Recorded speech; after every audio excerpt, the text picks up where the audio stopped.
నా దగ్గరున్న టెరాంటులా చాలా చిన్న కంటైనర్‌లో ఉంటది గాబట్టి, దానికోసం ఒక కొత్త ఎన్‌క్లోజర్ అయితే రెడీ చేస్తున్నాననమాట. సో, ఫస్ట్ వచ్చేసరికి 5 థిక్‌నెస్‌లో ఉన్న 6x6 ఇంచెస్ అక్రిలిక్ బాక్స్ అయితే నేను తయారు చేసుకున్నాననమాట. సో, ఇది వచ్చేసరికి నా దగ్గర డిఫరెంట్ సైజెస్‌లో అవైలబుల్‌గా ఉంది. సో, మీకు కావాలంటే కాంటాక్ట్ అవ్వండి.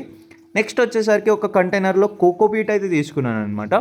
దాంట్లో కొంచెం వాటర్ అయితే యాడ్ చేసుకుంటున్నాననమాట.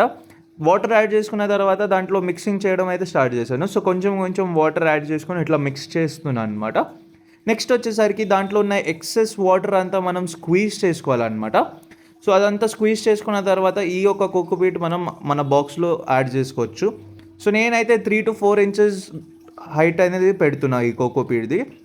నెక్స్ట్ వచ్చేసరికి దీంట్లో కొంచెం డెకరేటివ్ ఐటమ్స్ లాగా ఈ యొక్క పాట్ కట్ చేసుకొని పెట్టాను. ఇంకా కొంచెం న్యాచురల్ లుక్ రావాలి కాబట్టి ఈ యొక్క వుడ్స్ అయితే యాడ్ చేసుకుంటున్నాను అనమాట.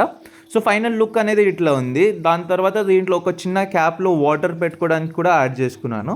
నెక్స్ట్ వచ్చేసరికి మన టెరాంటులా దాంట్లో వదులుదామంటే మన టెరాంటులా అస్సలు వినట్లేదనమాట. సో, అంతా బాక్స్‌లోనే ఎళ్ళిపోతుంది. సో, ఫైనల్లీ ఒక 30 మినిట్స్ దాని ఎనకాల పడితే ఫైనల్లీ మన బాక్స్‌లో అయితే రిలీజ్ చేశాననమాట. సో, 30 మినిట్స్ వరకు అస్సలు మూవ్ అవ్వలేదనమాట. అది చాలా స్ట్రెస్‌లో ఉంది కాబట్టి.